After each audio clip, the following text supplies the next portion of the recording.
Desde ahora y hasta las 14, escuchamos Surf Rider Radio. Vamos, te invito a esta... Bueno, ¿qué tal? ¿Cómo les va? Muy buenas tardes. Estamos arrancando una nueva tarde de Surf Rider Radio, por supuesto, aquí con Federico. ¿Cómo va, Fabi? Después, bueno, el negro nos dejó... No sé si nos dejó audiencia, porque la vamos a tener que conservar nosotros ahora, pero realmente la participación de la gente ha sido notable. Así es, así es. Bueno, Fabi, más o menos ya para adelantar el bloque, las vías de comunicación de Surf Rider Radio, ya las tenemos. Surf Rider La Costa en Facebook, Instagram y Twitter. Y además pueden comunicarse al 2246 5186 89 el WhatsApp. Así que ya habilitamos todo. Sí. Con la consigna del día de hoy, que bueno, tiene que ver con si ustedes interpretan que el ser humano, a partir de que pase esta cuarentena y que pase esta pandemia, va a ser más cordial, va a ser igual o más destructivo en cuanto a su conducta y en relación a lo ecológico y al medio ambiente, por supuesto, ¿no? Surf Rider Radio, lunes, miércoles y viernes de 13 a 14. Muy bien, continuamos en este viernes, otra vez espectacular. Realmente los viernes nos han tocado, o que me ha tocado a mí, que siempre los viernes, después viene Pico Costa, con Cruz de Luna, por supuesto. Bueno, fantásticos realmente. Y bueno, estamos casi llegando en el otoño, ya tirando para el invierno. Bueno, uno de los temas que ha preocupado, Federico, a mucha gente, porque también en nuestro programa tiene que ver con una cuestión de servicio, no solamente es ecología, medio ambiente, sino también ver un poquitito cómo estamos, o cómo se interconecta todo esto con la comunidad, es el tema de qué es lo que se puede hacer alrededor de la playa, ¿no? Claro. Está prohibida la playa para todos nosotros, pero también está prohibida la playa, en este caso, por ejemplo, para los pescadores. Y mucha gente vive o aprovecha la pesca, digamos, la pesca playera, la pesca en el muelle, como para que su vida pueda ir un poco más holgada, por lo menos en el invierno, ¿no? Así es. Y bueno, un tema que nos preocupaba, y lo vamos a hablar precisamente con el presidente de la Asociación de Fomento de Santa Teresita, con Juan Ignacio Boto, gran amigo, por supuesto, de toda la vida, para estar hablando precisamente qué es lo que pasa ahora que no hay actividad pesquera en el muelle de Santa Teresita. ¿Cómo te va, Juan? Buenos días. ¿Estás en línea, Juan? ¿Cómo te va? Buenos días. Hola, Fabi, buenas tardes. Te escucho con un poquito de delay acá. Sí, trata de bajar el retorno que tenés. Pero bueno, vamos a tratar de hacer lo posible para que salga bien. Perfecto. Te decía, Juan, bueno, está un poco el tema de qué es lo que está pasando. Ustedes son quienes son los responsables, ¿no?, del muelle de Santa Teresita. ¿Qué es lo que pasa con toda la gente que por ahí utilizaba este recurso como posibilidad de pesca? A ver si me escuchás ahí. Sí, te escucho con un poquito de demora, pero sí, por el teléfono no te escucho muy bien.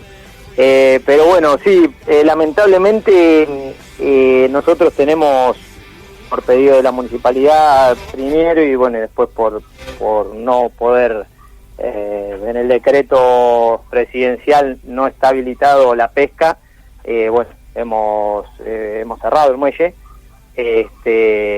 Tuvimos, no me acuerdo si el primero o segundo día, tuvimos un inconveniente con dos personas que se han trepado y han subido igual, no a pescar, pero bueno, gracias a Dios la policía los pudo retirar, sin inconvenientes, pero bueno, sí, lamentablemente el muelle está cerrado y bueno, nada, por el momento no se puede abrir, más que nada por la cuestión social de que hay mucha gente que el muelle lo usa como sustento para comer. Entonces, bueno, la preocupación nuestra ante la municipalidad fue esa. Más allá de, bueno, que obviamente nosotros mucho sustento, nosotros la entrada de la Asociación de Fomento es el muelle de pesca y el alquiler del terciario de la 41 y la Costanera, que eso es propiedad nuestra y se lo alquilamos a la provincia. Juan, al margen de esto que vos nos contabas, como particularidad de estas dos personas que se subieron, digamos, bueno, ustedes con la gente que habitualmente trabaja en el muelle, ¿están realizando la cuarentena? Eso por un lado, y por el otro la pregunta sería, de cualquier forma ustedes en estas últimas horas seguramente han hecho alguna presentación con quien corresponda a la municipalidad para saber si se estaba evaluando o no la posibilidad de abrirlo en el próximo tiempo. estoy acá o me caí de un planeta. Sí, mirá, el muelle está totalmente cerrado. No, los chicos de la boletería no están yendo, están haciendo la cuarentena como corresponde. Y sí, no hemos presentado nada formal, pero yo tuve contacto el lunes y ayer con gente de la municipalidad.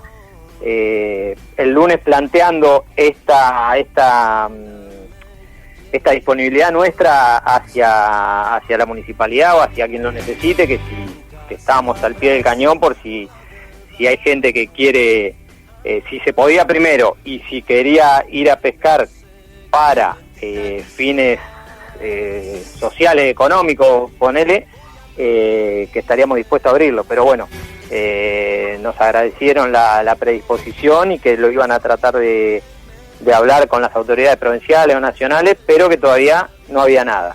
Y bueno, ayer me volví a comunicar para ver si había alguna resolución y bueno, seguimos con la misma política de mientras que no se haga una actividad excepcional como algunas otras actividades que están flexibilizando, por el momento el muelle no lo podemos abrir.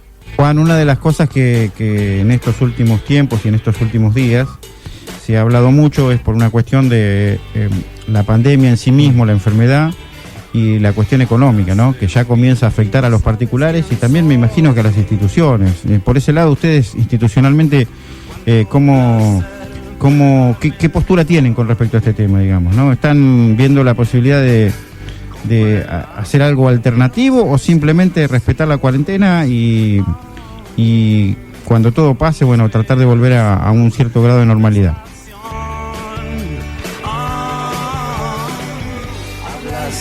No, mirá, nosotros por el momento acatamos los decretos presidenciales y bueno, y el contacto con la municipalidad de que cuando se pueda abrir. Y con respecto a la parte económica nuestra institucionalmente, nosotros no venimos bien porque tenemos que pagar todavía la reparación que se hizo antes de la temporada del muelle, y bueno, tenemos que ir, hay una parte que nos han prestado y tenemos que devolverla.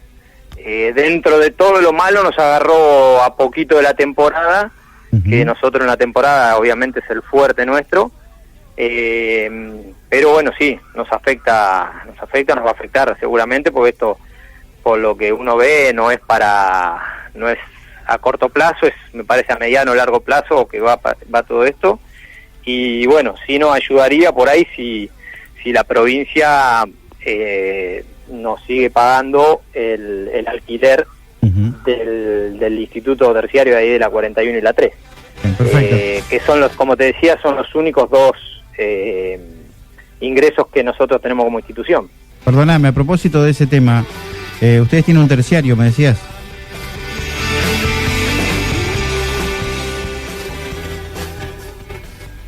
Claro, el Instituto 89 de la 41 y la 3, y la 41 y Costanera, sí. Eso es propiedad, toda esa manzanita rectangular que hay en la Costanera, esa manzana es de la Asociación de Fomento y nosotros se la alquilamos a la provincia. Sin lugar a dudas que eso también está golpeando y muy fuerte todo lo que tiene que ver con la actividad educativa y que aparece frenada y que parece, por lo menos, no quiero anticiparme a cuestiones oficiales, pero parece que va a venir hasta después de vacaciones.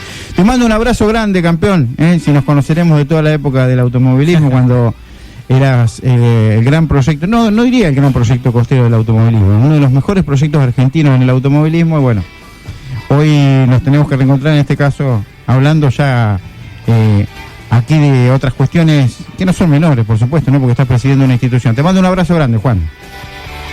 Bueno, gracias, Fabi, y bueno, como institución estaremos ahí presentes para en esta oportunidad cumplir un rol social más que nada. Lamentablemente lo que es la pesca deportiva hoy está muy lejos y bueno, sí, como decía, en esta nueva etapa, bueno, los años nos tienen hoy en este lugar. Así que bueno, te mando un abrazo y saludo para toda la gente que nos ha escuchado y bueno, que se cuiden y bueno, hacer lo posible para que toda esta pandemia no nos siga afectando. Ahí estaba Juan Ignacio Boto, el presidente de la Asociación de Fomento de Santa Teresita, hablando, por supuesto, esencialmente y fundamentalmente de lo que nosotros puntualizábamos, tiene que ver con algún reclamo de ciertas personas que nos habían hecho con respecto a la posibilidad de que se pierda esta chance de ir a pescar, pero bueno, está muy claro cuál es la postura del decreto y en este caso de quien comanda precisamente el muelle de Santa Teresita, que es la Asociación de Fomento Santa Teresita, a través de su presidente Juan Ignacio Boto. Surf Rider Radio, solo en la radio que más te gusta. Bueno, muchos temas tenemos para el día de hoy, por supuesto, hablando ya esencialmente de la ecología, del medio ambiente. Hay anécdotas muy lindas que tienen que ver con que se cumplen 88 años de la siembra de árboles en Gesell. Mirá, por Carlos Hidao Gesell. Hay una notita muy linda que la vamos a estar desarrollando en un ratito. De procedencia holandesa, por lo que tenemos entendido. ¿Los árboles? No, es Gesell. Justo hablabas de Gesell. Sí, claro. Bueno, la verdad que no lo sé. Sí. Es una pregunta que se me escapó. Usted sabe que mi abuelo trabajó con Carlos Gesell en Gesell en estos 88 años. Sí, que bueno, recién leo la nota yo aquí. Claro, uno de mis abuelos, antes de venir en el 40 y pico. Sí. Aquí contame, a Mar del Tuyú, estuvo con el señor Carlos Gesell. Sí. Laburando en Gesell, Carlos Hidao Gesell. Carlos Hidao Gesell, ahí estamos. Bien. Sí. Y me contaba anécdotas, historias, le había regalado terrenos incluso para que se quedara allí. Después, bueno, obviamente el viento lo trajo para estos lugares, ¿no?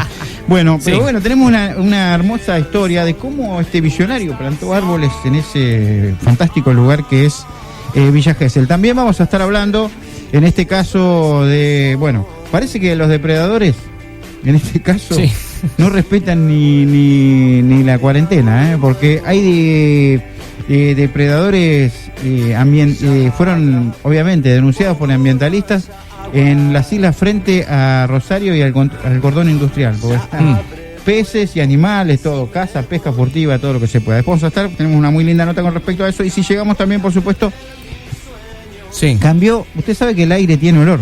A ver. Bueno, tiene un olor distinto, digamos, claro. Yo no lo sabía esto, pero bueno, esta nota que me llegaron, me hizo la producción del programa, dice: cambió el olor del aire desde el inicio de la cuarentena. Me imagino que habrá cambiado, Fabi, bueno, en las grandes urbes, ¿no? Donde la diferencia es, digamos, de la presencia del monóxido es abismal. Claro, bueno, supongo que tiene que ver con eso. Bueno, sí, el aire, digamos, puntualmente, entre comillas, aire, a lo que se llama aire, por así decirlo. Digamos, bueno, debe tener olor, porque si no... ¿Qué es lo que se denomina aire? Claro. Quizás en realidad aire es la composición de todos los olores que tienen que ver con lo que llamamos... Con lo que nos rodea, aire, como ecosistema, digo, qué sé yo, no sé. La verdad lo tendría que buscar en el diccionario. Bueno, muy bien. Y bueno, de todos estos temas, por supuesto, vamos a estar desarrollando el día de hoy, pero tenemos las vías de comunicación. Así es, pueden comunicarse a través del WhatsApp 2246-518689 y también en las redes sociales de Surf Rider, como Surf Rider La Costa, Instagram, Twitter y Facebook. Bien, y ya vamos a arrancar, si le parece, y tenemos tiempo, con este tema de Rosario. ¿Tenemos tiempitos? Sí. Tenemos 2 minutitos, Fabi, adelante. Bien, perfecto. En Rosario denuncian estragos en la bajante a Río Seco. Ganancia de depredadores es la noticia, y esto tiene que ver con una denuncia que han realizado los ambientalistas de santafesinos. El colectivo El Paraná No Se Toca alertó sobre la pesca y caza indiscriminada en las islas frente a Rosario y el cordón industrial. Matanza de carpinchos y captura indiscriminada de peces facilitada por el escaso nivel del agua que pone a la fauna del humedal en vulnerabilidad extrema. Organizaciones y colectivos ambientalistas de Rosario reclamaron un mayor control del Estado ante la bajante extrema del río Paraná y advirtieron que pese a esa situación y a la vigencia de la cuarentena por el coronavirus, continúa la presión de la pesca y las depredaciones. Los peces atrapados por el bajo nivel del agua son extraídos con suma facilidad y en gran número, justo en momentos en que la reproducción se ve comprometida por el reducido caudal. En estas situaciones de bajantes extremas es cuando más necesitamos del control del Estado, porque la fauna nativa ictícola no se reproduce como cuando tenemos niveles normales. Si le sacamos la depredación es un cóctel mortal, afirmó Pablo Contador, referente del colectivo El Paraná No Se Toca. A través de las redes sociales, este grupo de autoconvocados por amor al río, como se definen, reclamó controles efectivos, no para quienes pescan para alimentarse, sino para evitar la depredación en la actual frágil condición y garantizar también la cuarentena para que sea para todos por igual y no haya excepciones, y sobre todo en contra de quienes depredan los humedales. También, por supuesto, desde el 10 de agosto del 2019 el río Paraná está por debajo de su altura promedio, que es 2,80 metros, y hoy se encuentra con una tendencia a la baja, igual que toda la cuenca. Estas son por supuesto, entonces, las informaciones que nos van llegando también y que tienen que ver con esta depredación indiscriminada que se detalló en Rosario, en algunas islas, frente al sector industrial Rosario. Hasta las 14, escuchás Surf Rider Radio. Muy bien, continuamos en esta tarde de viernes. Sí, estamos. Así es, viernes. 7 de abril, ¿puede ser, no?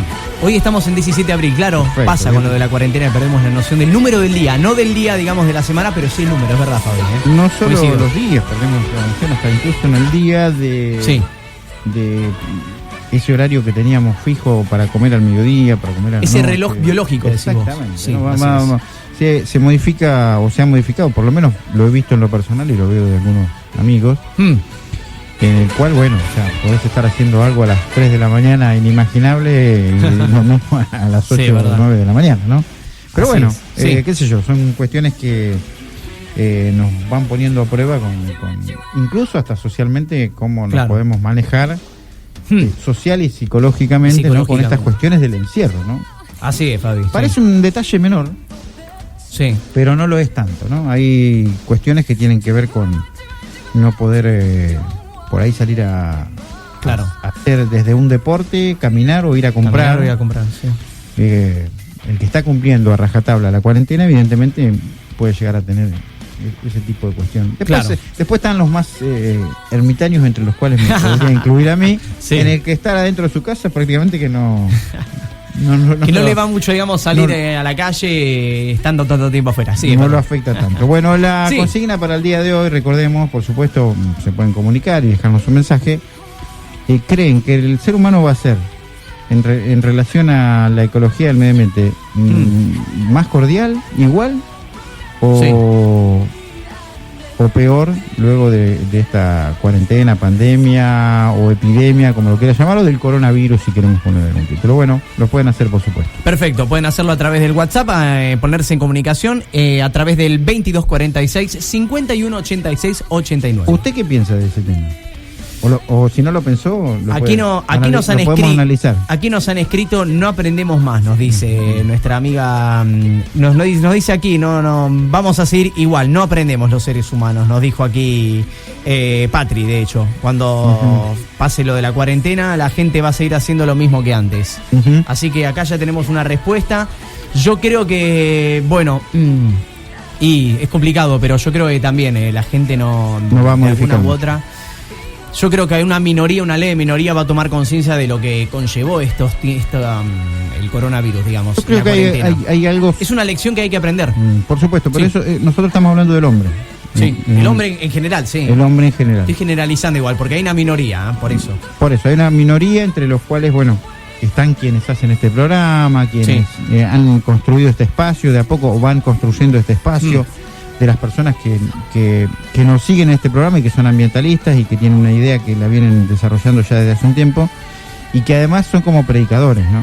Así como están los predicadores religiosos, están los predicadores ecologistas y ambientalistas que van contando esta historia para que mucha gente, y gracias a Dios cada vez hay más gente que va, por supuesto, pensando o empezando a interpretar un poquitito qué es esto de la ecología y del medio ambiente. No estoy incluido ahí, ¿Sabéis, Fabi? Pero sí. Al margen de eso, digo, atención, hay otra cuestión que tiene que ver con el hombre en la estructura, digamos, ¿no? Claro. Porque hay gobiernos que van a sacar una lectura de lo que está pasando con el mundo hoy con esta enfermedad y con esta pandemia. Y creo que eso es más importante. Habrá que ver si los gobiernos del mundo interpretan esto como se debe interpretar, y a partir de allí comienzan a modificar conductas culturales de las personas, con leyes, con material educativo, y que puedan hacer precisamente que esto sí comience a cambiar en serio. ¿Sabés lo que te iba a contar, no? Es que no tiene que ser algo a destacar el cuidado del medio ambiente, sino tiene que ser algo naturalizado, ya algo habitual. No tiene que ser algo a destacar, que digan, uy, hay que pararse, hay que aplaudirnos de pie. Yo creo que es algo que tiene que ser cotidiano, digamos, el cuidado del Bueno, medio pero ambiente. esa es la cultura. Sí, así es. Esa es la educación y esa es la cultura. Cuando empieza a ser cotidiano, Sí. por lo cultural, ya directamente no pasa a ser, es como a ver, cuando hablamos de una noticia, ¿qué es una noticia? Es un hecho que tiene una connotación por encima de las demás y que por eso pasa a ser noticia. Novedosa, digamos. Cuando ese hecho deja de ser novedoso, deja de ser noticia. Cuando muchas personas, culturalmente y educativamente, estemos muchos más impregnados de lo que es la ecología, medio ambiente, todas esas cuestiones, seguramente no será novedoso y será extraordinario, digamos, ¿no? Así de cualquier es. forma. Así es. Ya tenemos información, tenemos también el reporte de surf de Ariel Fioco. Lo escuchamos nomás. Buenas, ¿qué tal Fabi? ¿Qué tal Federikens? Sí. Acerco el reporte de surf. ¿Qué tal querida audiencia de Surf Rider Radio? Rápidamente arrancamos con el surfero, donde amplía la nota del COVID-19 de no surfear la respuesta que la científica le hizo a Kelly Slater, el 11 veces campeón del mundo. Pueden visitarlo en el portal El Surfero. Por otro lado, en noticias de Duque Surf podemos ver lo que ha pasado con Don Abadí, el californiano que intentó surfear en Trestle en barco y terminó enfrentando a las autoridades. Se refirió al incidente: perdí un barco, las llaves del auto, algunos dispositivos electrónicos y un poco de mi dignidad. Seguramente el muchacho va a estar marcado en la zona porque ha violado la cuarentena y la prohibición de visitar la playa y surfear las olas.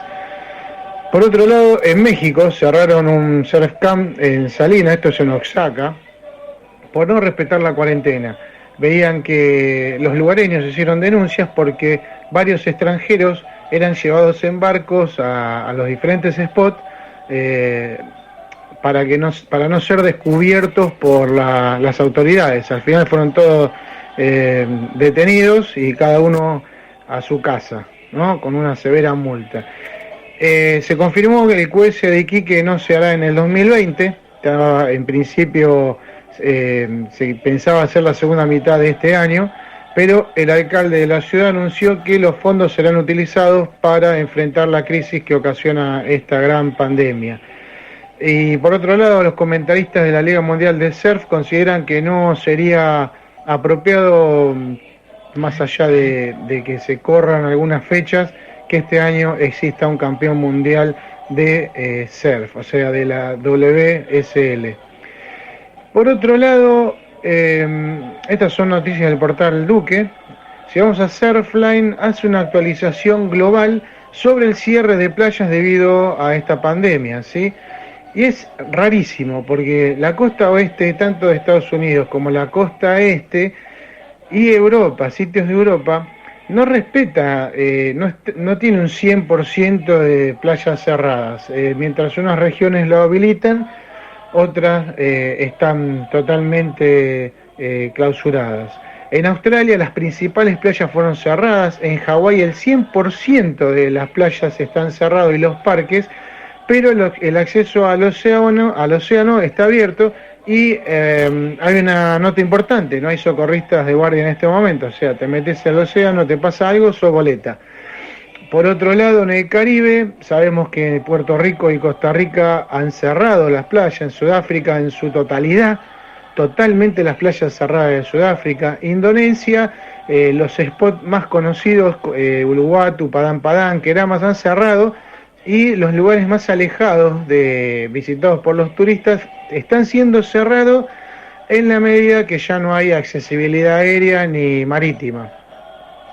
En Israel totalmente cerrado, y en Brasil las playas de Río de Janeiro, más populares como Copacabana, se han cerrado a surfistas y bañistas y están patrulladas por la policía. O sea, nos estamos acostumbrando a ver un mundo costero, un mundo de playa, con ciertos cambios más parecidos a los de una película de ciencia ficción que la realidad. Bueno, los dejo con esta música hawaiana y nos encontramos el próximo lunes con más Surf Rider Radio. Un abrazo para vos, Fabi, y para vos, Federikens, y a toda la audiencia. Sigue escuchando Surf Rider Radio, el equipo de la solución. Un abrazo grande para todo el equipo. El hombre que me enganchó. Ay, sí. Tendría que estar él acá, pero le mandamos un abrazo, Ari, por supuesto, haciendo este reporte que nos hace los días. Sí. Hoy hablaba de la historia de Gesell. Bien. Y está vinculada, es una historia, anécdota, pero realmente muy linda y que tiene que ver con todo eso que hizo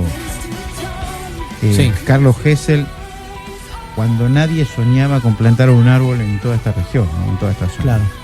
Después de comprar 1.680 hectáreas de un sobrante fiscal, Carlos Gesell se puso a construir su propia casa en el medio de ese arenal frente al mar. Hoy se cumplen 88 años de ese inicio de historia que derivó en presente, generada a partir de la fundación de la villa. Sí. Hoy hay asfalto, micros de larga distancia y rutas que conectan a esta ciudad de 50.000 habitantes con los principales centros urbanos del país. Pero hace exactamente 88 años, apenas un ratito dentro de la milenaria historia de la humanidad, esto no era más que un arenal de médanos vivos que solo a un demente como Carlos Gesell se le ocurrió comprar. Sí. Era el sobrante fiscal de una medición de tierras que pertenecían a viejas estancias emplazadas por la región.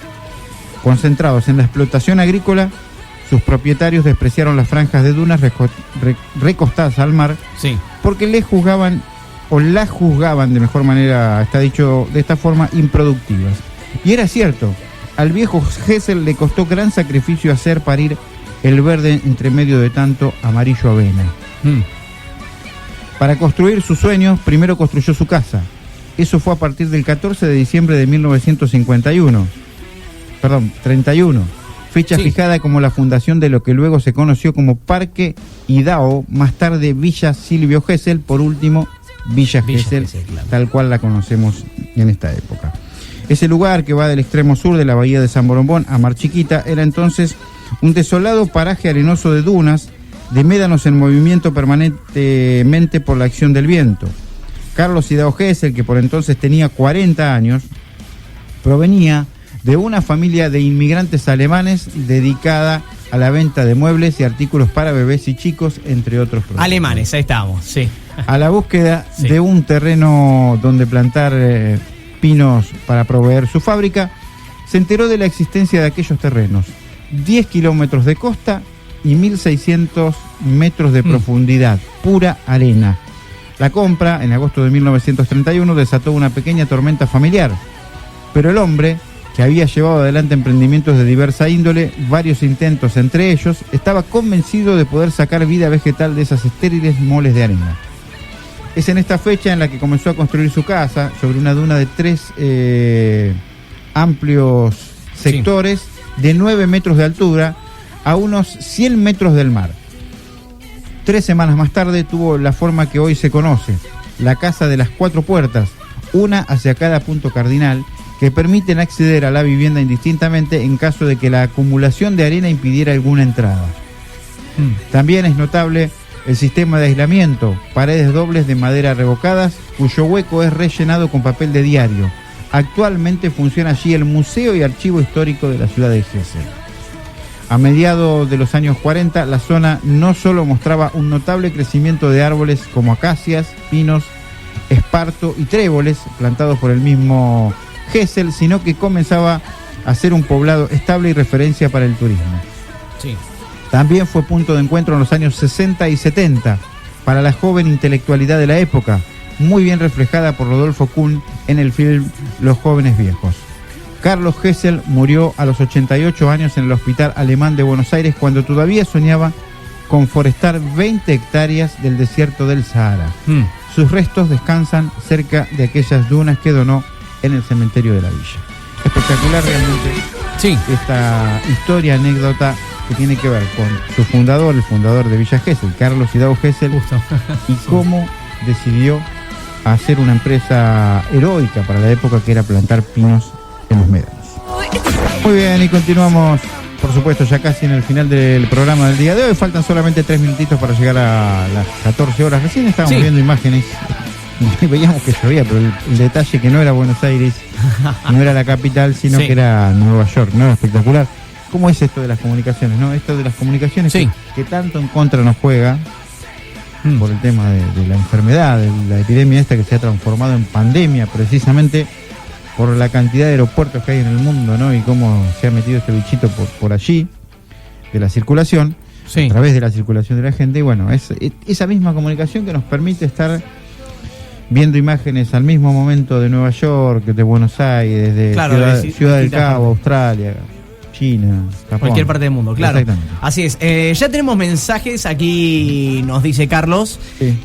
Para mí va a cambiar para mejor. Es hora de aprender la lección y esperemos que así sea. Muy Nos bien, dice gracias aquí, a Carlos. cortito y al pie, Carlos, así que ya tenemos aquí el mensaje. También nos dice aquí nuestra amiga Marcela. Para mí va a cambiar para peor, porque con tanto tiempo encerrados la gente va a tener muchas ganas de salir y de esta manera vamos a hacer cualquier cosa. Esperemos que no sea el caso de la mayoría, nos escribe nuestra amiga Marcela. Abrazo grande, ahí teníamos los mensajes que nos llegaron a través del WhatsApp, así que, bueno, Fabi, tu opinión al respecto acerca de... Bueno, lo decía, los ¿no? cambios. Si, yo creo que más que variedad. una cuestión Sí. individual, es una cuestión colectiva. Los gobiernos, si apuntan todo lo que ha ocurrido, puede llegar a cambiar. Sí. ¿Cómo le va, Marquitos? Buenas tardes. ¿Cómo le va, señor Fabi? ¿Cómo va, Bien. Fede? ¿Todo bien? Aquí andamos, ¿Vos Marquitos, crees que todo va tranquilo. a cambiar por lo menos el hombre con respecto a Claro. su cotidianeidad y a esto de la ecología, del medio ambiente? ¿Va a ser mejor? ¿Va a ser peor? ¿Va a ser igual? ¿Pasa esto y ya está? ¿Volvemos a lo mismo? La idea Claro. sería que cambie. Ujú. Que Sí. cambien los hábitos que hoy por hoy tenemos. Porque me incluyo a Sí. todo el mundo. Sí. Pero la idea es algo abstracto. Sí. Y, ¿Vos pero qué crees? Es que esto también es una pandemia que está yendo, no es que es algo que ya sabemos cómo va a terminar. Ujú. Porque la estamos transitando, Sí, seguro. la estamos viviendo, entonces no podemos basarnos en la experiencia de otras pandemias en las que sí cambió el mundo, en las que sí cambiaron los hábitos de limpieza, de higiene y de cuidado. Pero lo que podemos asegurar es que hubo procesos en los cuales los hábitos de las personas cambiaron, ¿sí? Por guerras, por cosas que tienen que ver más con la mano del hombre en sí. Ujú. Sí. Y que eso obligó a la gente también a cambiar, a ser un poquito más solidario. ¿sí? A mí me gusta dar el ejemplo después de la Segunda Guerra Mundial. ¿Qué sucedió? Los estados se hicieron presentes, ¿sí? Ujú. Se hicieron cargo de la gente, de algunas cuestiones, porque nos dimos cuenta de que el mercado no te iba a dar la solución a los problemas que te generaba, qué sé yo, la inflación, la falta de empleo, ¿viste? Todas Sí, esas no cosas. se puede liberar a que el hombre decida por sí mismo qué es lo que va a ocurrir, sino que tiene que haber normas. y Tiene para que eso haber está- regulación. Para eso está el Sí, Estado, sí, digamos, tiene que haber ¿no? regulación. El Estado Ujú. tiene sí o sí que regular. Ujú. Eso es como el discurso para mí. Es como el ABC de la política, ¿viste? Sí. La política yo la veo como la toma de decisiones que afecta a un Ujú. conjunto. Y si no tomamos decisiones, hay un conjunto que es minoritario, pero que tiene mucho poder, que sí las toma y que favorece primero sus Las intereses aprovecha, y digamos. justamente sí se aprovecha de todo lo demás, Ujú, de todo lo que de todo lo que no puede ser regulado por el Estado justamente. Ujú, ujú. Entonces hay una puja interesante. Vos sabés que yo creo que si se tiene en cuenta, a ver, voy a arrancar al revés. En realidad creo que se va a tener en cuenta. Porque esta pandemia, y por eso surgieron ideas de que fue creada en un laboratorio, de que esto es a propósito, cosa que todavía no está comprobada, ¿no? Claro. Hay que esperar y no podemos asegurar nada, Sí. aseverar nada. Aunque muchos biólogos dicen que no, que esto ya está comprobado que viene de una cuestión de los animales, digamos, y es un virus de los animales trasladado al ser humano. Pero al margen de eso, bueno, todavía no podemos estar seguramente en etapa en la cual se va a investigar todo esto. Pero yo creo que sí, que desde el año 2015 ya se empezaba a hablar de qué ocurriría si hay una pandemia, cómo la Sí. resolverían los gobiernos, cómo la resolverían las personas. Y yo creo que esto definitivamente lo que nos va a poner ya en autos sobre el tema y decir, bueno, muchachos, ya hubo esta pandemia. A partir de ahora los estados no pueden tener solamente Claro. 100 camas en un país de 40 millones de personas, claro, porque nos puede ocurrir otra vez. Esto demuestra justamente lo que es la falta de planificación, porque hubo estados que reaccionaron rápido. Mirá Portugal. Portugal de Europa es el estado que es el país que menos cantidad ni de contagiados ni de muertos. O sea, de contagiados no sé cuántos tiene, creo que tiene 13.000, 14.000, pero de muertos tiene 600 nada más, ¿sí? Y también actuaron a tiempo en relación a lo que fue España, en relación a lo que fue Italia, que se fue a la miércoles y aparte lo que sucedió en Italia también, de que muchos que vivían en el norte se fueron al sur, contagiaron a todos los del sur. Italia fue un caso muy particular. Porque además Italia, cuando arranca la pandemia, no activaron los protocolos los médicos porque nunca pensaron que era esto. ¿Y qué hicieron? Los mismos médicos eran los que trasladaban la enfermedad. Y también porque se filtró justamente, se filtró un día antes de que se declare la pandemia, que se iba a declarar, que se declare la cuarentena, que se iba a declarar la cuarentena. ¿Sí? Un día antes se dieron cuenta. Entonces, ese día anterior se fueron los del norte al sur, se movieron. Usted sabe que esta mañana tuve un contacto en Italia con un amigo que tengo allí. Yo viví 5 años en la isla de Capri. Ay, qué linda. Y uno de los dueños del restaurante donde yo trabajaba, estuvimos hablando esta mañana, me mostró, ayer vi unas imágenes que a través de mi cuñado, donde mostraba el restaurante, no hay nadie. Y allí se vive todo lo que es la parte del Mediterráneo, no solo de Italia, también de España, se vive del turismo, del turismo extranjero, del inglés, el alemán, el japonés, el chino. Sí. Bueno, obviamente su economía no solo está destruida, sino que ya no la van a tener, porque si bien piensan en julio, agosto que pueden llegar a abrir, no la van a tener, la gente no va a venir, no va a poder venir, ya sea por una cuestión económica y hasta por una cuestión también de temor todavía a que haya un rebrote, ¿no? Y bueno, estábamos hablando precisamente y me contaba, entre las cosas, para ellos el desastre no solo es el desastre sanitario que han tenido, sino el desastre económico, ¿no? Claro. Bueno, viste que hasta el Papa estaba haciendo eje en la discusión de si no es necesario un salario universal. O sea, que todas las personas, en una situación así, por lo menos, tengan un ingreso mínimo que sea fijo, ¿viste? Porque obviamente uno puede pretender que... Bueno, parece muy loco eso, ¿no? Que la idea del salario universal. Pero se volvió a discutir, ¿viste? Pero porque esto que ha ocurrido, creo que definitivamente nos mete en una situación en la cual va a haber que repensar el mundo y la forma en la que se distribuye el dinero. Con todo respeto, Messi es un jugador extraordinario. Soy fanático de Messi, de Maradona. Sí, nos encanta. Pero no puede ser que gane 200 palos verdes al año. Increíble. Y no porque no lo merezca, ¿no? Porque seguramente es producto de las camisetas y gorritos y obvio, medias que se ven. De merchandising, más que nada. Exactamente, y todo bárbaro. Y el tipo no tiene la culpa de nada. Lo nombro simplemente porque es uno de los que más gana en el fútbol. Están invertidas las prioridades, evidentemente. Y digo, podrían pagarle un poco menos y que mucho de ese dinero sea distribuido, no para que un vago se tome una cerveza el fin de semana, sino para que un país esté mucho mejor desarrollado a nivel educativo, de salud, etcétera, ¿no? Bueno, hay una discusión con eso, y ya con esto creo ya cierro, entre qué estimula más la fuerza productiva del trabajador, ¿sí? Si le estimula una situación como esta, estamos todos quietos, estamos todos sin hacer nada, o la estimula un gobierno que le pisa la cabeza a los trabajadores porque las cosas salen carísimas, entonces el trabajador en vez de trabajar 8 horas tiene que trabajar 10 o tiene que trabajar 12 para que su economía valga lo que puede comprar en el supermercado, porque está todo caro, porque la inflación, porque esto, porque lo otro, ¿viste? Son dos posturas.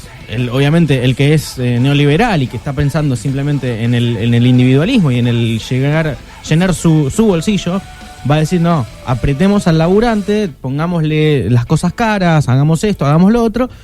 Y lo otro es la regulación, justamente. Y decir, bueno, pará, los tipos son los que mueven el mundo, porque en definitiva el que trabaja produce y el que produce genera una riqueza que después podemos decir, bueno, sí, es arrancada, la plusvalía, todo lo que vos quieras, pero genera esa riqueza, ¿sí? Un trabajador genera riqueza. Ahora bien, si en una situación en la que el trabajador no puede generar, el que se enriqueció no puede distribuir, estamos ordenando mal las cosas. Ayer veía la noticia de que la UOM arregló con los empresarios que le reduce el sueldo un 30% a sus trabajadores, a los trabajadores de la Unión Obrera Metalúrgica, para evitar despidos. Para mí es al revés, o sea, no tenés que ajustar al laburante porque si no... No, igual yo creo también, Marquitos, que tenemos que poner un poco todo. Todos. Es que estamos de acuerdo. Pero siempre quienes ponen. O sea, históricamente, ¿quiénes pagaron las crisis? Bueno, ya entramos en una discusión más ahí. Sí, es verdad. Que nos llevaría. Ya no, sí. A mí yo me gusta, perdón, me gusta. No, por supuesto, pero sería una hermosa discusión, pero ya que no tendrían tanto que ver ni con Surf Rider Radio, ni con Tarde de Radio. Ni con Tarde de Radio, no. Es más para un café. Claro, ahí estamos. Un whiskacho y un par de horas de charla. Habría que hacerlo en algún momento cuando se pase todo esto. Chicos, bueno, un placer enorme. Fabi, gracias. Por supuesto, dejamos, así como nos dejó el negro, calientísima. La vara alta, la vara altísima. Nosotros la bajamos un poquito. Dejamos la responsabilidad que la vuelva a subir. Vamos a ver. Nosotros nos vamos con este Surf Rider Radio de día viernes, por supuesto, con Federico aquí. Gracias, Nos vamos a reencontrar la próxima semana a través de Pipo Costa, Juan Cruz de Luna, Ariel Fioco, Fabián Ror, quien les hable, por supuesto, y todo el maravilloso equipo de producción que tenemos, Walter, Marcelo, etcétera, etcétera. Hasta aquí llegamos con Surf Rider Radio. El lunes a las 13 volvemos con mucho